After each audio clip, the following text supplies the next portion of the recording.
Kalau nyalakan people dan teman-teman di sini googling mengenai 12 Agile Principles, 12 prinsip Agile, sebenarnya prinsip Agile itu mengedepankan face to face interaction. Ya, bahkan di dunia Agile dikenal istilah co-location. Paradoksnya adalah Agile juga mengedepankan yang namanya adaptasi. Benar. Jadi paradoks nih kan? Nah, di dunia pandemi dan post pandemic world, apakah dan tentunya ya disrupsi teknologi yang luar biasa cepat dan virtually borderless situation. Saya pakai term saya sendiri aja ya. Keren. Ya. Jadi akibatnya kita harus beradaptasi kan. Apakah ini juga harus 100% plek-plek begini caranya?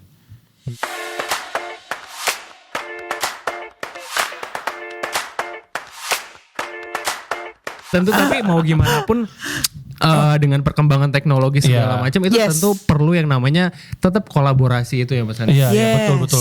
Makanya mungkin tadi kalau di awal kita bahas soal RTO gitu ya, bahwa bahkan investigasi internalnya tim Microsoft aja, saya baca sebuah artikel gini ya Mbak ya.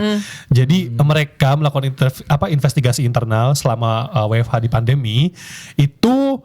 Hasil investigasinya adalah mereka jadi karyawan tuh jadi less kolaboratif, terus jadi koneksi antar karyawannya berkurang, sama jadi ada more silo gitu Mbak di antara departemen-departemen.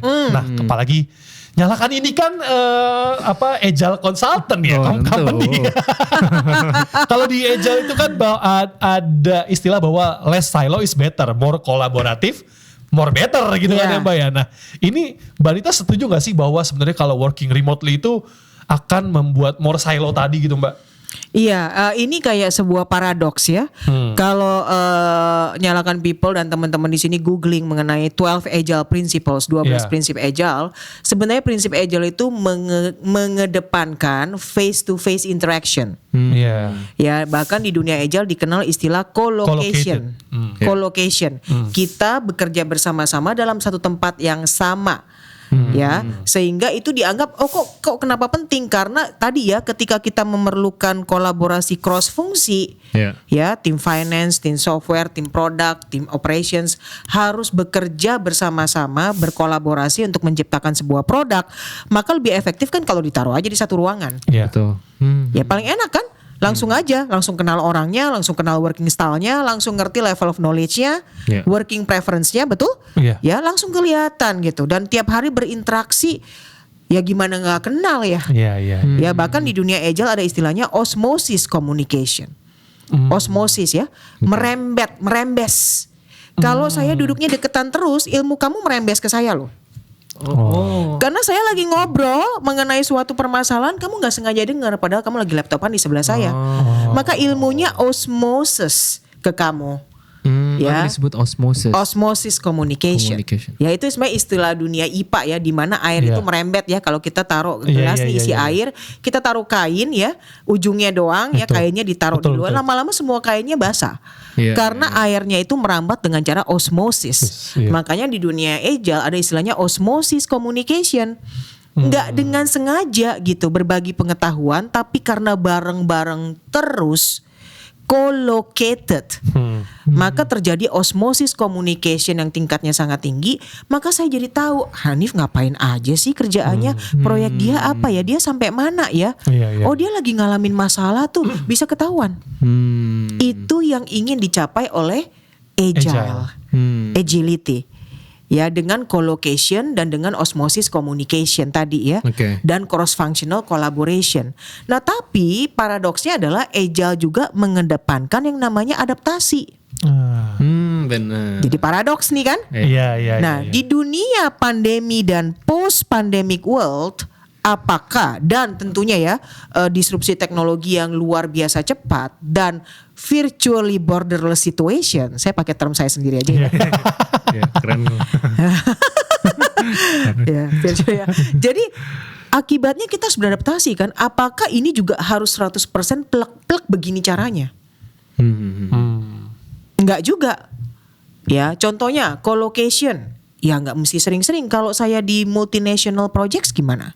Masa saya paksain pada pindah ke Jakarta? Betul. Ya, dari Bangalore, ya, dari Polandia gitu, dari Warsaw sini kamu tinggal di sini 6 bulan kan nggak juga toh? Pertama mahal, ya kedua belum tentu kan dia mau kan karena keluarganya mungkin harus ditinggal dan lain sebagainya. Jadi gimana sih kita bisa mengoptimalkan ya tools dan teknologi yang ada, betul gak? Stay agile, tapi gak mesti 100% kayak begitu. Still be adaptive gitu. Ya again ya di knowledge work masih mungkin gak sih kolaborasi itu dengan dilakukan secara virtual? Mungkin. Ada kecenderungan silo gak? Ada aja, tapi jujur ya, kadang-kadang udah dimasukin satu ruangan tetap silo. Iya lagi bener. Bahkan satu departemen aja suka bisa ini ya, satu departemen beda tim kadang bisa. Jadi gak ada jaminan ya, walaupun kita udah satu ruangan setiap hari nih, lu ngeliatin gue 10 jam sehari, kita jadi gak silo gak juga. Jadi apa yang mesti dibenerin? Nah itu dia Mbak. Itu pertanyaan. I'm glad you ask. First and foremost, it's a mindset issue again. Mindset lagi. Semua tentang mindset. Mindset lagi kan? Ya, kalau kamu terbuka terhadap perubahan. Kalau kamu punya spirit yang baik ya, ingin delivering the most value. Betul gak? Yes. Kalau kamu terbuka terhadap ide-ide, kalau kamu mengerti bahwa ini adalah kerja tim, bukan kerja isolasi. Maka sebenarnya maupun secara virtual pun bisa gak sih kita mencoba let's reach out together yuk, let's talk on the phone yuk. Bisa. Saya buktikan itu dengan in my last organization ya, waktu saya full time employment, saya join first day itu 23 Maret 2020. Exactly PSBB dimulai. Iya betul. So I never see my team physically sampai 2 tahun kemudian. Wow. Ya almost 2 years ya. 1-2 adalah ketemu di event setelah mulai dibuka-buka dikit ya. PPKM yang harus tes antigen dan lain-lain adalah di event-event yang tertutup. 1-2 saya ketemu seluruhnya almost 2 years baru ketemu. Ya, kerjaan jalan gak? Jalan. Jalan. Saya berhasil kenal mereka gak? Bisa dan lucu ya. Mungkin 1,5 tahun kemudian akhirnya kita ketemu Bu Anita. Ya akhirnya saya juga ketemu kamu secara fisik ya, secara virtual, secara telepon, video call udah kenyang gitu.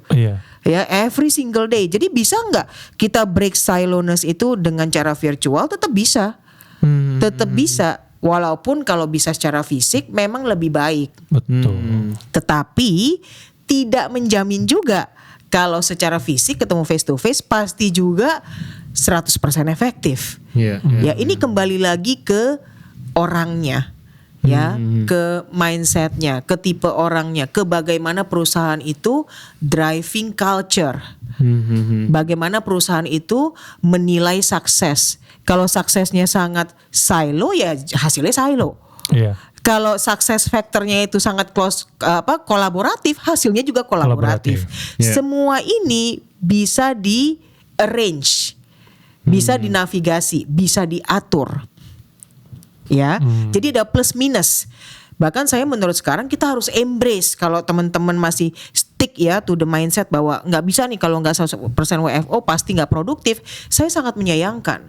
Karena jangan-jangan talent yang bagus itu tinggalnya di Yogyakarta. Oh iya, benar juga ya. Ya, and they are like twice cheaper. See, you need to open your mind. Ya, dan karena kenapa kok bisa cheaper? Ya dia tinggalnya di situ, makanannya seperti harga Jakarta, no wonder dia cheaper kan? Gitu kan? Kita pinter-pinternya ya memainkan semua elemen yang kita miliki.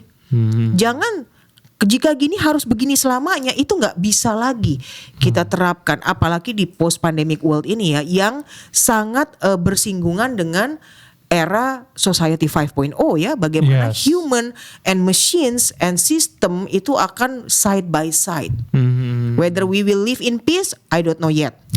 Ya, karena ada beberapa film ada yang akhirnya rata-rata bilangnya nggak akan live in peace. Iya sih, semua ya Mbak. Apalagi kalau saya lupa nama series.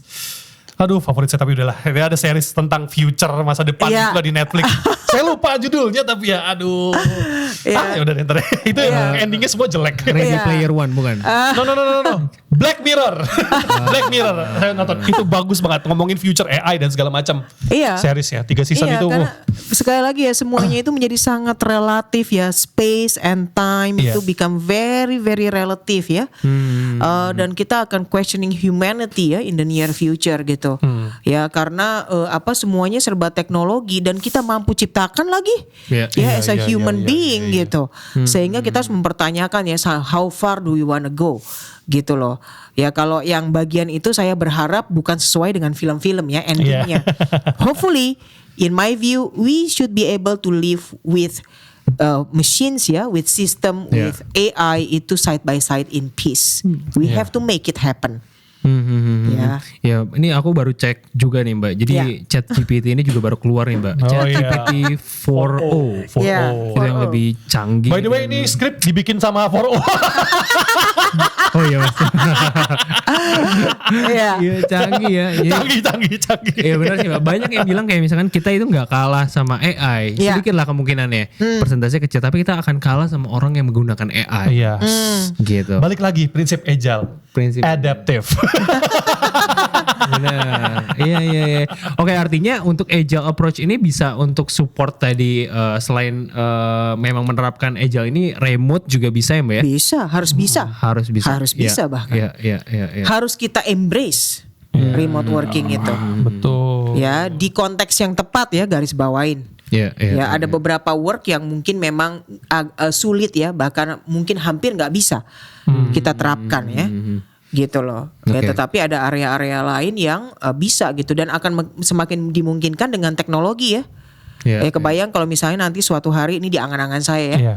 Kita kelas kesenian gitu ya, seni mematung. Kan selama ini kan mahasiswanya mesti datang ya, ngeliatin mungkin gurunya, dosennya mahat gitu ya. In the future when that will be replaced by virtual reality bahkan 4D printing. Things will be possible. Ya, without us have to be like 100% present physically in the classroom. Ya, jadi ada hal-hal yang akan enabled by technology. Ya, kurang lebih seperti itu. Saya nggak bilang diri saya futuris ya, karena saya selalu mikir-mikir pros and cons dari sesuatu. Ya, but unfortunately gelombang disrupsi teknologi ini tidak bisa dihentikan. Ya, diregulate bisa ya, dimanfaatkan bisa, dihentikan tidak bisa. Tidak bisa. Ya makanya kita harus beradaptasi tadi ya Mbak. Kita harus beradaptasi dengan yang tadi Imam bilang ya, ya dengan adanya AI dan segala macam ya gimana beradaptasi bahwa ada tools-tools baru nih yang bisa bikin kita lebih produktif. AI will replace human gak tergantung di area apa ya. Ya tetapi tentu orang masih menahan itu ya. Gitu. Karena kalau dibilang kelebihannya mesin itu sebenarnya apa sih, nggak pernah capek kan? Yes, betul. Kemampuan komputasinya tinggi dan nggak pernah capek. Dia bisa komputasi 24/7. Nah manusia on the other hand yang menciptakan si mesin, padahal yang menciptakan ya penciptanya nggak bisa 24/7. Jadi kalahnya kita sama mesin tuh di situ. Kemampuan komputasi kita terbatas. Padahal kita yang menciptakan kemampuan komputasi. Ironis ya, saya ulang. Kita yang menciptakan kemampuan komputasi, ya, tetapi kita tidak bisa bersaing dengan kemampuan komputasi yang kita ciptakan. Kayaknya harus dibikin itu nanti teksnya. Sebelum nyalakan people muter-muter ya otaknya finite loop. Ya. Tolong Mas Arif nanti di highlight ya. Siap. Oke.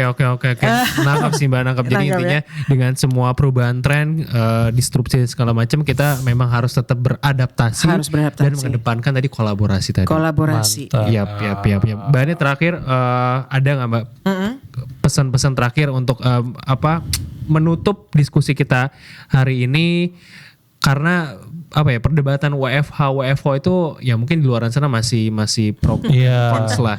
Jangan ada yang lebih produktif di kantor, di WFH lebih Mbak ini ada nggak?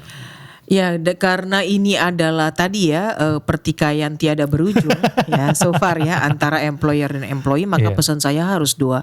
Buat employer atau buat all the line managers, all people managers out there ya, sama buat employee-nya. Ya kadang-kadang kita ada di dua posisi itu kan. Kita juga adalah employee tapi kita juga punya tim. Ya, basically untuk employer atau buat people manager ya, kembalikan ke konteks ya. Daripada kita memaksa sesuatu yang resistensinya tinggi, might as well kita coba ya sedikit kebebasan bertanggung jawab dengan bagaimana mengukur pertanggungjawabannya. Nah, karena kadang-kadang kita memaksakan sesuatu yang kamu harus di kantor jam 9 ya. But then what? What value is created from that? Have we ever asked ourselves? Ya, apa yang kita dapetin dari itu? Yang penting saya merasa secure aja. Kamu physically ada di sini. Kalau saya akan berpikir sebaliknya. Kamu physically ada di sini, tapi secara pikiran dan mental nggak ada di sini. Itu lebih berat buat saya. Benar. It's even more difficult for me. Karena you cannot bring the best out of you, which I expect. Jadi buat saya lebih penting mentalnya present. Iya. Ya, ide-idenya dan kerjaannya present daripada physically present kalau buat saya. Ya, walaupun physically present itu perlu ya once in a while ya. Untuk tadi ya, untuk team collaboration, cohesiveness, betul gak? Kita masih perlu itu, atau beberapa kerjaan perlu secara fisik. Jadi coba put the measure and educate your team ya about the importance of kebebasan bertanggung jawab. Ajarin mindsetnya. Ajarin why we are doing this. Karena kita berbasis value. It's all about value. And value itu works two way kan. Sekarang gini, kalau value bagus buat perusahaan dengan investment lebih sedikit mendapat lebih besar, namanya ROI-nya lebih tinggi ya. Perusahaan senang, kamu juga senang. Ya, kamu bisa tertawa lebar tiap kali laporan keuangan di announce ya, you will smile because you know itu ada direct correlation with your bonus. With all the facility that you will get. It's a win-win. Nah, untuk employee nih. Saya tahu commuting itu is like painful, super painful, and sometimes we don't wanna be in this place gitu. We wanna be somewhere else. Ya, we wanna do some relaxation karena kita lagi full atau lagi penat dan lain sebagainya. Tapi kalau belum tercapai kondisi itu, tunjukin dong bahwa kamu trustworthy. Ya, kalau semua orang akhirnya trustworthy, isn't it? Dan company akan mikir-mikir kan, bahwa kenapa ya gue harus maksain orang datang dan sewa semua ruangan ini gitu kan? Bisa jadi, ya. Tetapi tunjukin dulu kamu trustworthy, kamu bisa dipercaya, kamu diberi kebebasan, tapi bertanggung jawab. Jangan langsung marah ya. Kita ini kadang-kadang sumbunya pendek.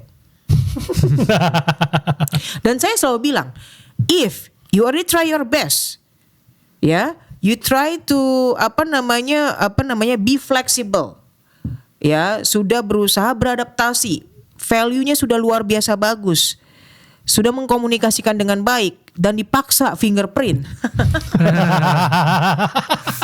ya, terus-terusan fingerprint.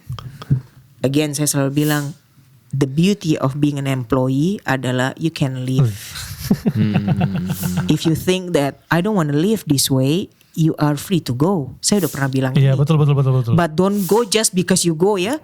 Go because you have accomplished something, you try something, you try to make a difference, then you think like, okay, this is not working nih, because mungkin saya masih punya anak balita, atau orang tua saya sakit, atau saya commuting one way 3 jam. Ya, dan saya merasa drain out, menjadi tidak produktif. How long can you live that kind of life?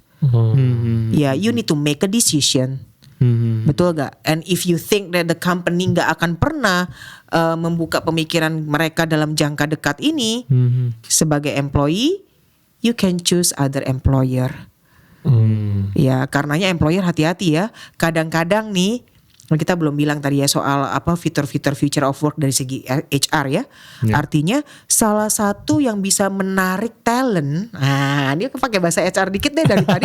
Bahasanya agak mengerikan ya.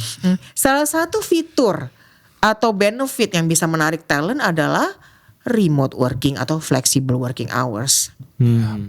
Saya pribadi ya, kalau saya jadi employee lagi akan appreciate that kind of offering. Mungkin akan membuat saya walaupun kerjaannya berat ya, akan berpikir, this is more manageable for me.